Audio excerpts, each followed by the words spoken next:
The secretions of the pineal in the yogic terminology is referred to as amruta, because once it begins its secretion, everything about you becomes sweet and beautiful.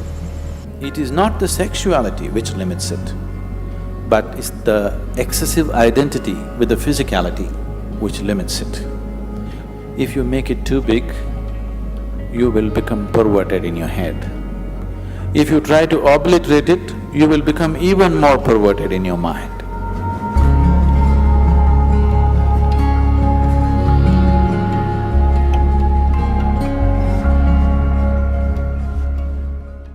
A 92-year-old man went to his doctor for a full medical checkup. The doctor checked him up and he said, "Hey, old boy, for your age you're doing great, everything is just fine with you." But the man asked, "But doctor, what about my sex life?" So the doctor asked, "Thinking about it or dreaming about it?" The more you try not to think about something, the more you will think about it. This is the nature of the mind. So there are many reasons why one indulges in sex. For some, it is just pleasure. For some, it is a way of building this bond and companionship. Otherwise, people feel they're going away from each other. They may be just fine, but a lot of people, it is psyched in their mind that if they're not sexually involved, they're actually moving away. Not true. You can be very close to somebody and need not be involved in any physical manner, isn't it? But societies are psyching, especially in this part of the world, people are hugely psyched. If there's no sexuality, you don't really have a relationship. In fact, the word relationship, it took me some time to understand, that here, if you say a relationship, you're supposed to understand it's sex-based relationship. Nothing else is a relationship. If I can have a very strong relationship with you and not be concerned about your body, isn't it? I may not be drawn to your body in any way, but I can have a very powerful relationship with you. But all those possibilities are completely discounted. A relationship means you must be in some way physically involved, man, woman, or man, woman, woman, whatever you like. Essentially, it's body-based. What kind of body is individual choices, but essentially it is body-based. This has happened because somewhere our identification in the body has gone beyond normal levels of identity. It is excessive identification with the body. That is why body-based relationships have become the crux of the society. One who is too identified with your physical body naturally is sex-driven, because that is the highest thing that he knows. There are ways we can make you find something which is far bigger than this. Once you taste something better, I don't have to tell you, give this up or give that up, it'll anyway fall off, isn't it? There are ways to do certain sadhana which is more intense than sexuality, which is more ecstatic than sexuality. On one level, if you look at it, all dimensions of yoga, one way or the other, are ultimately trying to activate the pineal. Because once it begins its secretion, everything about you becomes sweet and beautiful. It creates a whole inner pleasure, which makes all the outer pleasures look like kindergarten stuff. That's the reason yogis are just sitting with eyes closed, not because they're against pleasure, they're against small pleasures, that's all. So the Shambhavi, one thing that's happening is, it stimulates the pineal secretion in a big way, which leaves you drenched in a certain level of sweetness throughout the day. It just leaves you in a certain state of ecstasy and blissfulness because the pineal gland is active. This is one aspect of your physiology which is very close to your consciousness. The rest of the physiology is about survival. But pineal gland is one aspect of your physiology which is very, very close to transcending the physical. In the yogic traditions, this sweetness is referred to as amrita or the ambrosia or the elixir of life. One drop, if it comes into the system, suddenly the whole system just cools down, the whole system is lubricated, functions at ease, the desperation in the system is gone, the desperation in the mind is gone. So, ambrosia means you found your own pleasure. If you're extremely joyful within yourself, you found the amrita within yourself. You're an extreme state of pleasantness. Now, being with people, not anymore about squeezing pleasure out of them. Being with people is just being with them. Only now you're truly capable of love. Otherwise, it is just a open sesame trick. I love you means, whether believe you or not, for that moment they make themselves believe you. Because they are also in need of something, you're also in need of something. Isn't it? It's like the, Alibaba under 40. Open sesame means it opens. This is just like the I love you means many things open up. Now, by doing this, I'm not saying it's right or wrong, that's the way people conduct their life, there's nothing to it. But by doing this, the true possibility of knowing an intense sense of love within you is lost. You're here constantly looking, what can I get out of this person, what can I get out of that person? This is a con job. It's called a love affair but it's a con job. But if you are extremely ecstatic by yourself, when you're being with people, it's about sharing your ecstasy. It is about, if they are not touched by it, somehow to touch them with it, rather than seeing what you can squeeze out of them. The whole fundamentals of your life will change.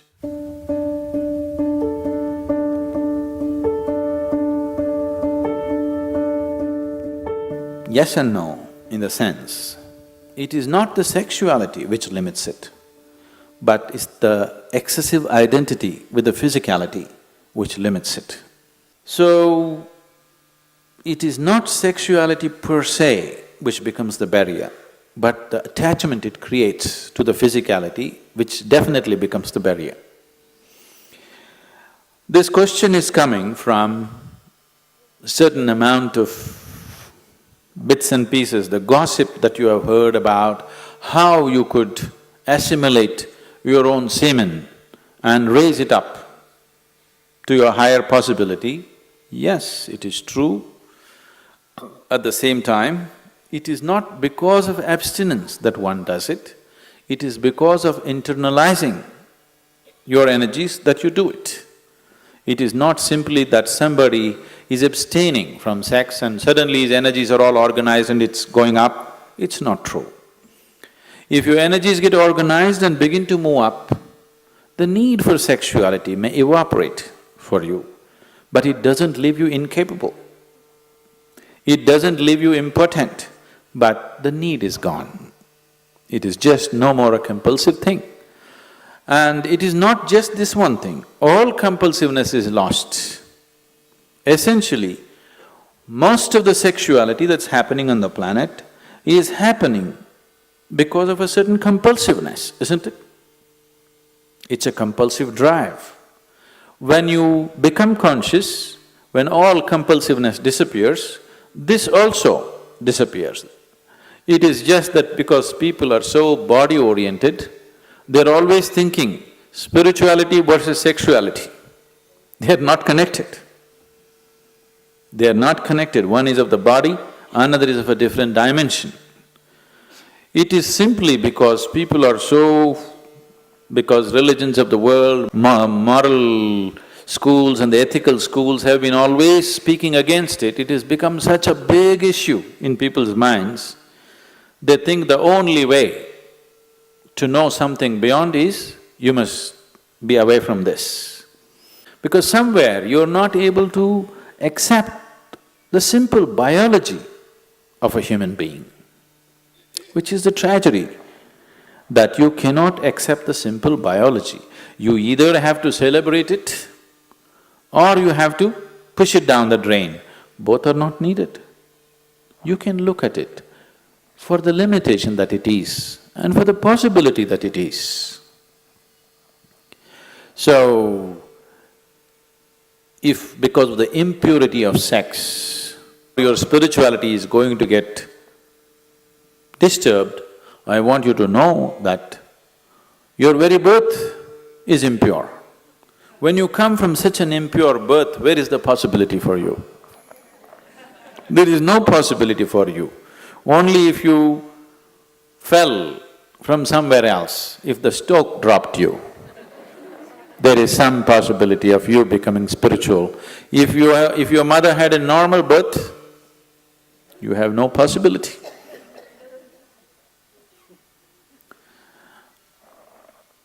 A 6-year-old girl came home one day from school and asked, "Mama, how was I born?" The mother was embarrassed. She said, "A stoke dropped you." She said, "Okay." She noted down. "Mama, how were you born?" "A stoke dropped me too." "Mama, how was grandmama born?" "A stoke dropped her too." Then the girl became serious and she went down and sat down and started writing something in her homework. Then the mother was feeling uncomfortable, she finished her cooking and then the girl had finished her homework and left the book there, she went and read. So the essay was about the family tree. So the girl had written, "For 3 generations in my family, nobody had a natural birth."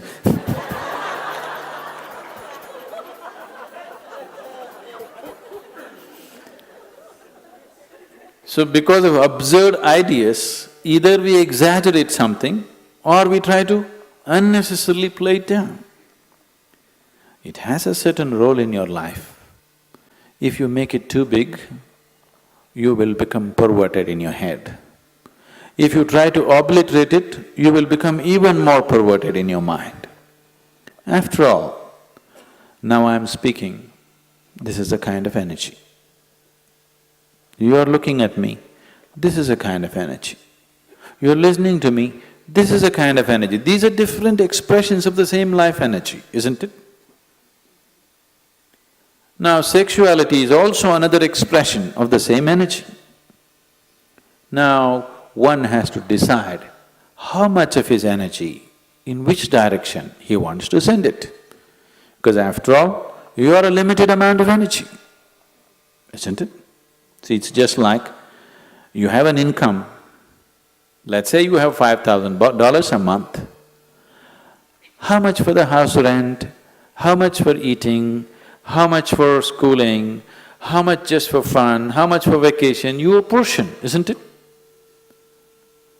Tomorrow morning, you got your salary, in the evening you went out and blew it up. Now the next month is going to be trouble, isn't it?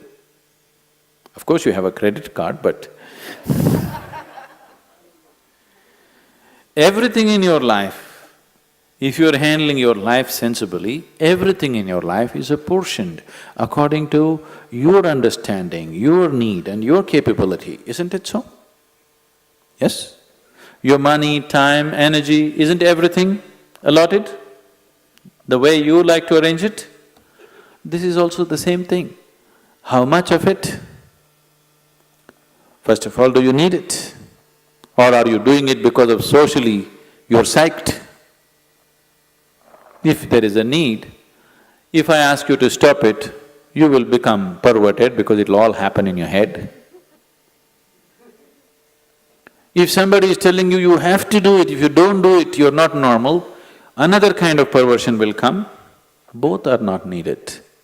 After all, you are not going after a man or woman, you are going after a certain level of pleasantness.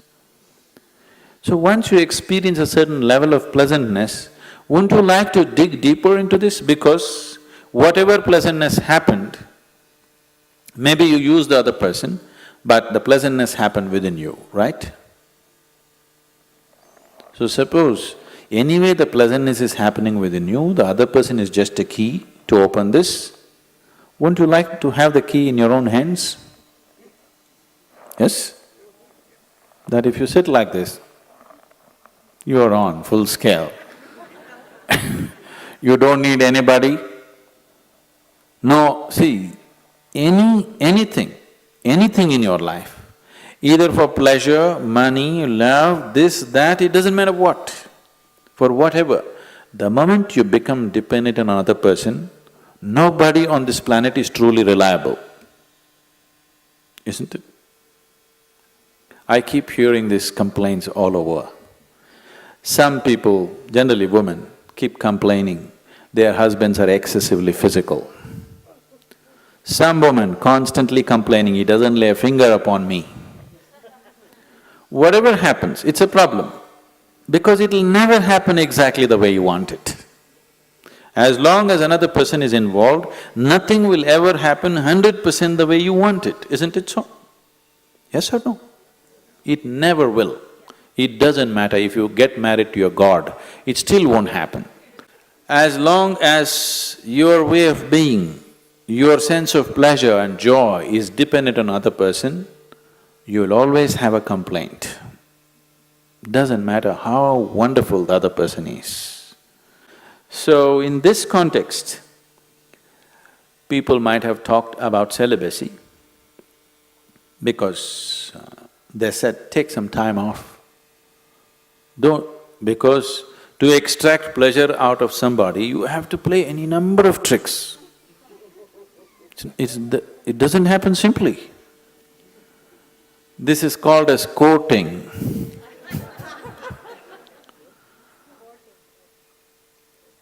Once you go to the court, the judgment day will come. It takes enormous amount of time, effort, energy, and all kinds of other things, frustrations, jealousies, problems, everything attached to it. So somebody said, take time off from those things and see if this could be internally generated, and then being with people will become more out of your love than out of your need, which is definitely a better way to be with people, isn't it? It is definitely a better way of honoring another human being, isn't it so? Give this a little more attention. Instead of paying attention to that one and that one and that one, give this one a little more attention. It will produce much more pleasure than any other one can produce for you.